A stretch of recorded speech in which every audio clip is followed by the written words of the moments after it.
I spoke to Gore Vidal many times, but this time in 2003 with Juan Gonzalez, I want to play an excerpt of our conversation. I asked him where he was on September 11, 2001. The United States is not a normal country. We're a homeland now, under military surveillance and military control. The President asked the Congress right after 9/11 not to conduct a major investigation as it might deter our search for terrorism wherever it may be in the world. So Congress obediently rolled over. There was, I remember Pearl Harbor. I was a kid then. And within 3 years of it, I had enlisted in the Army. That's what we did in those days. We did not go off to the Texas Air Force and hide. I realize the country has totally changed, that the government is not responsive to the people, either in protecting us from something like 9/11, which they should have done, could have done, did not do, and then when it did happen, to investigate. So I wrote 2 little books, one called Perpetual War for Perpetual Peace, in which I try to go into the why.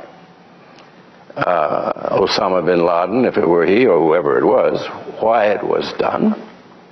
Then I wrote another one, Dreaming War, on why we were not protected at 9/11, which ordinarily would have led to the impeachment of the President of the United States, who had allowed it to happen. They said they had no information. Since then, every day, the New York Times prints another mountain of people who said they had warned the government. They had warned the government. President Putin of Russia, he had warned us. President Mubarak of Egypt, he had warned us. 3 members of Mossad claimed that they had come to the United States to warn us that sometime in September something unpleasant might come out of the sky in our direction. Were we defended? No, we were not defended. Has this ever been investigated? No, it hasn't. There was some attempt at the midterm election. There was a pro forma committee in Congress, which has done nothing thus far. What are we, 3 years later? This is shameful. The media, which is controlled by the great conglomerates, which control the political system, has done an atrocious job of reporting, though sometimes good stories get in. I've worn my eyes out studying the Wall Street Journal, which, despite its dreadful editorial policies, is a pretty good newspaper of record, which the New York Times is not. If you read the Wall Street Journal very carefully, you can pretty much figure out what happened that day. At the time of the first hijacking, according to law, FAA, it is mandatory within 4 minutes of a hijacking, fighter planes from the nearest airbase, military base, go up to scramble. That means go up and force the plane down, find out who they are, find out what's happening. For 1 hour and 50 minutes, I think it was, no fighter plane went up. During that hour and 20 minutes, we lost the 2 towers and 1 side of the Pentagon. Why didn't they go up? No description from the government, no excuse. A lot of mumbling stories which were then retracted, new stories replaced them.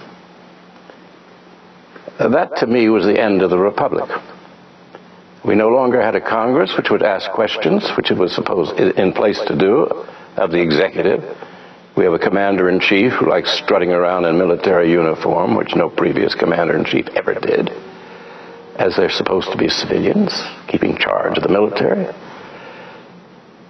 This thing is surrealistic now, and it is getting nastier and nastier, as we are more and more kept in the dark about those things which most affect us, which are war and peace, prosperity and poverty. These are the main things that a government should look after, and we, the people, should be told about. We have been told nothing, and every voice is silent. So I wrote 2 little books, which were then noticed by people who like to look at the internet, and then a few 100,000 people have bought them. And I don't come out with conspiracy theories. I never became a journalist. I'm a historian. Because journalists give you their opinions and pretend they're facts. I don't give you my opinions because they may be valuable to my mother, but they're of no value to anybody else. They may be of value to me.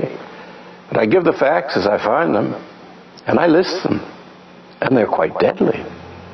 This government is culpable of, if nothing less, negligence.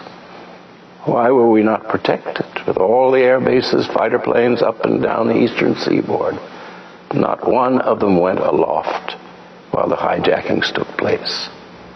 Finally, 2 from Otis Field in Massachusetts arrived at the Twin Towers. I think at the time the second one was hit. If anybody had been thinking, they would have gone on to Washington to try and prevent the attack on the Pentagon. They went back to Otis, back to Massachusetts.